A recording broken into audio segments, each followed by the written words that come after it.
दोस्तों, कैसे हैं आप सब? उम्मीद करता हूं खैरियत से होंगे। Welcome to my channel Naseer centre voice.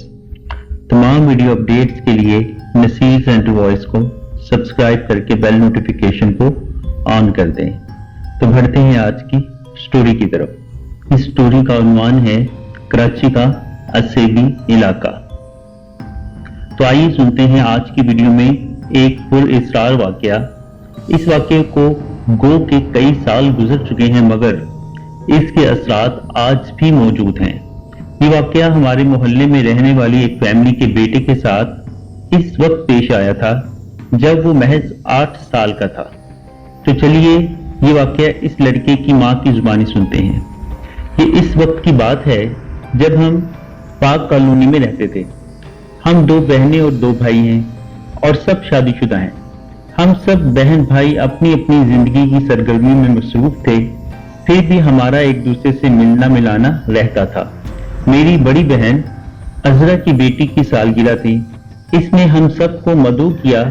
वो हर साल अपनी बेटी की सालगिरह मनाया करती थी, कभी धूमधाम से तो कभी घर पर ही घर वालों के साथ मना लिया करती थी।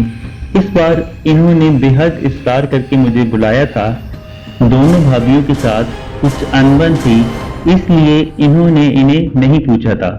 इन्होंने मुझे शायद बुलाया था कि कोई तो अपना इनकी खुशियों में शरीक होता।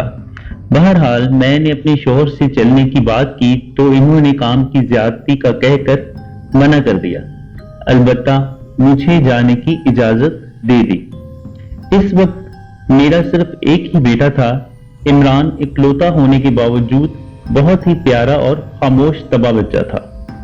मैं अपने बेटे इमरान के साथ बहन के घर पहुंच गई जो शाह फैसल कॉलोनी में रहती थी। सर्दियों के दिन थे, इसलिए 7:30 बजे ही रात का समा महसूस हो रहा था। मैंने बहन से कहा, अब मुझे जाने की इजाजत दो, ज्यादा देर ना हो जाए और मुझे फिर अकेले घर जाना है, इसलिए मेरा जल्दी से चले जाना ही बेहतर है। सालगिरह से तो हम काफी देर पहले ही फारिग हो चुके थे। खाने के बाद अब कॉफी का दौर चल रहा था। काफी पीते ही मैंने बहन से रुखसत चाही। वो कहने लगी, ठहरो, मैं अभी आती हूँ। जब वो वापस आई तो इनके हाथ में मेरे शोहर इफ्तिखार के लिए खाना था। कहने लगी, ये इफ्तिखार के लिए है, तुम चलो, मैं वहीद को तुम्हारे साथ भेजती हूँ। वो तुम्हें स्टॉप तक न सिर्फ छोड़ कर आएंगे बल्कि रिक्शा वगैरह भी करवा देंगे। मैं वहीद भाई के साथ इमरान के हमराह रवाना हुई। घर से निकलकर हमें काफी लंबा रास्ता पैदल चलना था, फिर जाकर सवारी के लिए रोड आता था।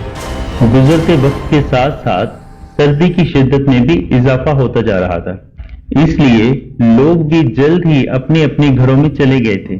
खुद मुझे भी बेहद सर्दी महसूस हो रही थी। मैं चाह रही थी कि जल्द अज जल्द अपने घर पहुंच जाऊं और सर्दी से मेरा बुरा हाल था। मैं जो अपने साथ गर्म कपड़े लाई थी वो इस सर्दी के लिए नाकाफी साबित हो रहे थे।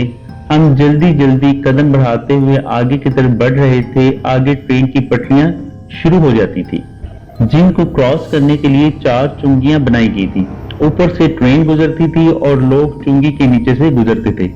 मैंने सुन रखा था कि इन चुंगियों के आसपास का इलाका असेबी है। लोग इधर से गुजरते हुए कतराते थे। एक तो रात का वक्त, ऊपर से असेबी चुंगियों के नीचे से गुजरने के ख्याल से मेरा दिल बैठा जा रहा था। जैसे जैसे चुंगी नजदीक आती जा रही थी, मेरे दिल की धड़कन की रफ्तार भी बढ़ती जा रही थी। दिल की उछल कूद से मेरे पसीने छूट गए थे। मैंने इमरान का हाथ मजबूती से पकड़ लिया था। खौफ से मेरा जहन माऊफ हो चुका था और तमाम कुरानी आयात मेरे जहन से महव हो चुकी थी। इसी दौरान हम इस चुंगी से गुजरकर दूसरी तरफ आ गए और कुछ आगे चलकर सड़क पर आ गए। यहाँ से हमें रिक्शा करवाना था, मगर रिक्शे वाले हमारे इलाके का सुनकर आगे बढ़ जाते थे। बड़ी मुश्किलों से एक रिक्शे वाला राजी हुआ तो इसने भी डबल किराए का मुतालबा किया, जिस पर मैं राजी हो गई। वहीद भाई ने हमें रिक्शे में सवार करवाया और रिक्शे वाले को सही सलामत हमें हमारी मंजिल तक पहुंचा देने की तलकीन करके चले गए। रिक्शा काफी तेज रफ्तारी से आगे बढ़ता जा रहा था। बिलाखिर हमारा घर आ गया। इसी दौरान हमारे साथ कोई भी गैर मामूली वाक़या पेश ना आया।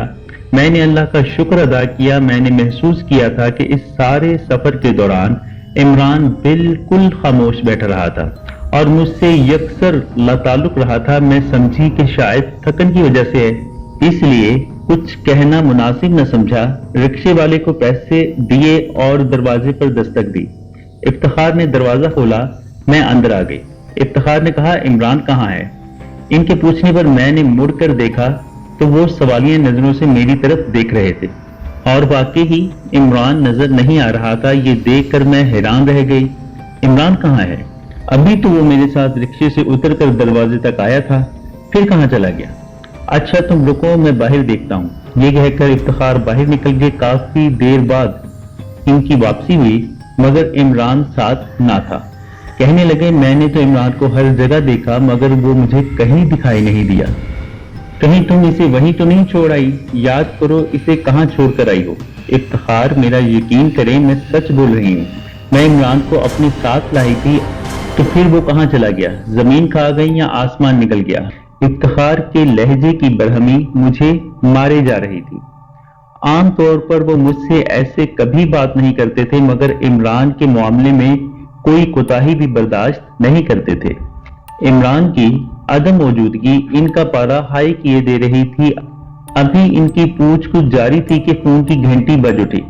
ہم دونوں نے چونک کر فون کی طرف دیکھا، پھر سوالیہ نظروں سے ایک دوسرے کی طرف دیکھا. تب افتخار نے آگے بڑھ کر ریسیور اٹھا لیا. ہیلو، السلام علیکم، کون بول رہا ہے؟ میں عذرا بول رہی ہوں. میں نے اس لیے فون کیا ہے کہ سائرہ عمران کو یہیں چھوڑ گئی ہے. ابھی کچھ دیر پہلے وحید کسی کام سے باہر نکلے تو دیکھا کہ کچھ لوگ عمران کو لا رہے تھے.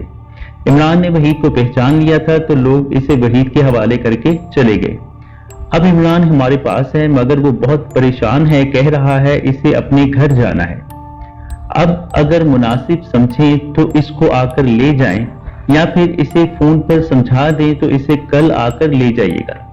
یہ جان کر کہ عمران شاہ فیصل میں موجود ہے مجھ پر تو حیرتوں کے پہاڑ ٹوٹ پڑے. یہ کیسے ہو سکتا ہے؟ میں خود اسے اپنے ساتھ لائی تھی اور اگر عمران وہیں شاہ فیصل میں رہ گیا تھا تو پھر وہ کون تھا جس نے سارے راستے میرے ساتھ سفر کیا تھا؟ خوف کی ایک سرد لہر میرے جسم میں دوڑ گئی تھی. افتخار نے عذرا باجی سے کہا آپ عمران سے کہیں میں اسے ابھی لینے آ رہا ہوں، بس کچھ ہی دیر لگے گی. ٹھیک ہے آپ آ جائیں، تب تک میں اسے بہلاتی ہوں. یہ کہہ کر عذرا باجی نے فون بند کر دیا.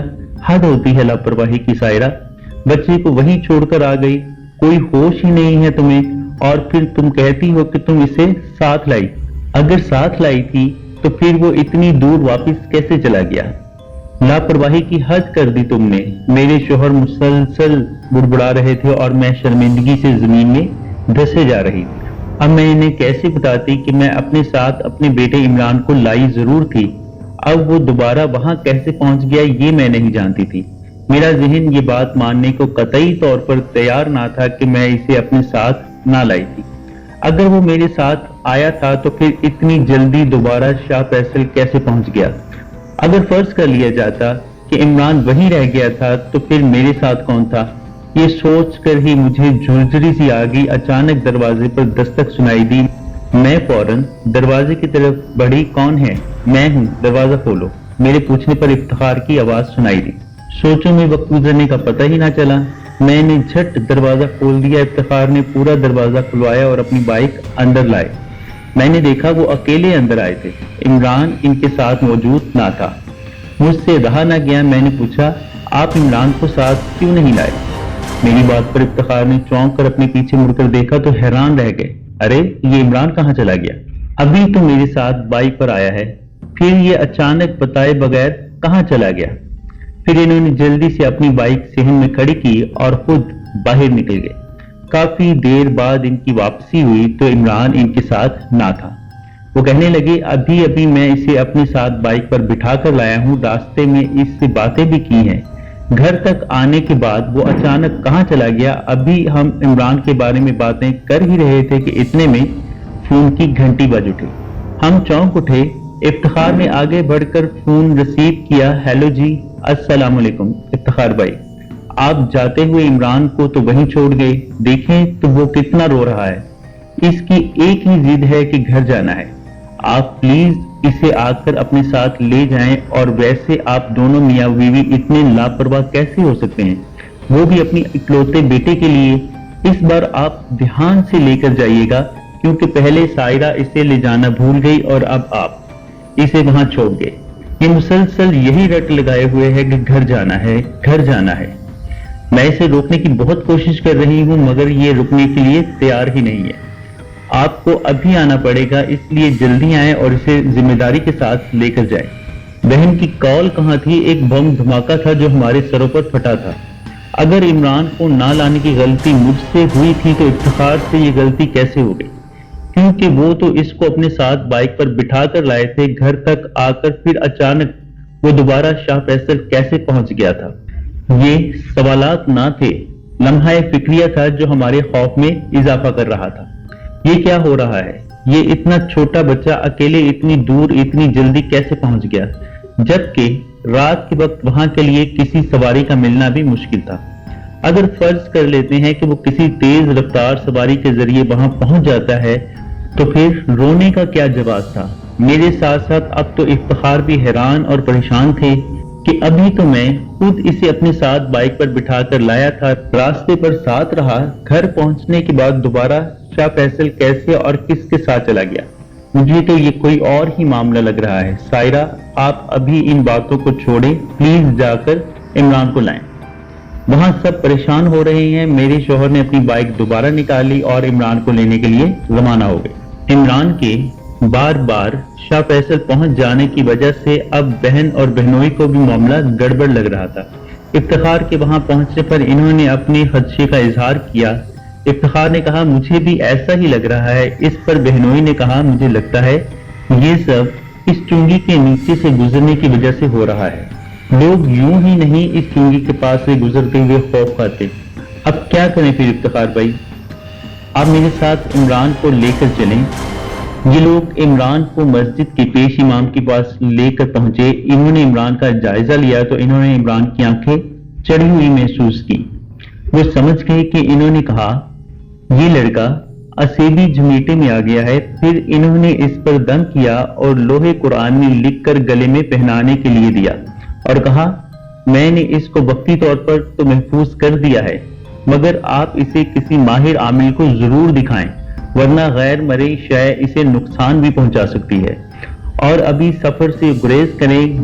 घर आकर इफ्तिखार ने वहीं से फोन करके तमाम सूरत हाल बताकर कहा, तुम दरवाजे खिड़कियां अंदर से अच्छी तरह बंद कर लो, जरूरी समझो तो अपने भाई को बुलवा लो। सिर्फ आज के लिए, कल तो मैं आ जाऊंगा। आज पेश इमाम ने सफर करने से मना किया है। ठीक है, आप परेशान मत हो, मैं रह लूंगी, बस आप इमरान का ख्याल रखिएगा। दूसरे दिन जल्द ही इफ्तिखार की वापसी हो गई।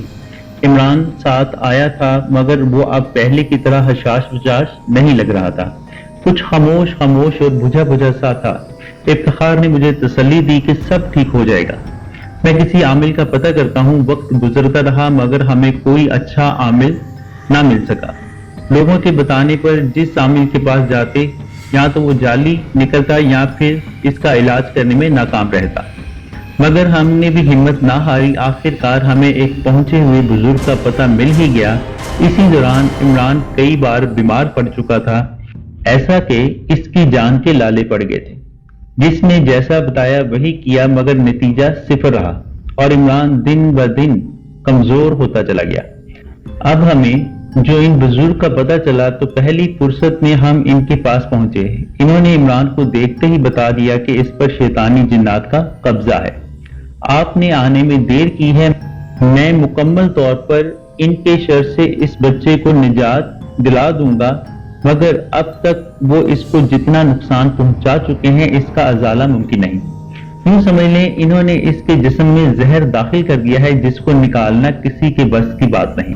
अलबत्ता मैं आपको ये तावीज़ात दे रहा हूँ, इसे आप इसके गले में डालने की कोशिश करें। हर वक्त बावजू रहें, नमाज रोजे की पाबंदी करें। जितने भी वज़ाइफ बता रहा हूँ इन्हें बाकायदगी से करें। इंशाअल्लाह ताला जिंदगी के मामलात बेहतर हो जाएंगे। हमने इन्हें हदिया देना चाहा तो इन्होंने लेने से इनकार कर दिया कि इसका सिला इन्हें अल्लाह देगा। हम इनकी नसीहत अपने पल्लू से बांधकर घर आ गए। ہم نے ان کی نصیحت کے مطابق تمام وظائف کیے، عمران کو تعویذ بھی باندھ کر رکھے، عمران کے نام کا صدقہ جاریہ بھی کرتے رہے۔ آخر کار 2 مہینے کی سخت جدوجہد کے بعد عمران بالکل ٹھیک ہو گیا، مگر اس کی صحت پہلے جیسی نہ رہی اور نہ ہی کسی دوا یا ٹونک نے اس پر اثر کیا۔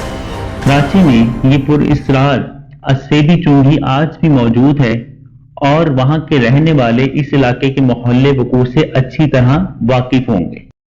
جی تو دوستو، کیسی لگی سٹوری آپ کو؟ امید کرتا ہوں پسند آئی ہو۔ کمنٹ باکس میں لازمی بتائیے گا اور چینل کو لائک، شیئر اور سبسکرائب بھی کر دیجیے گا۔ آپ کی محبتوں کا شکریہ۔ اللہ نے چاہا تو ملیں گے نیکسٹ سٹوری میں۔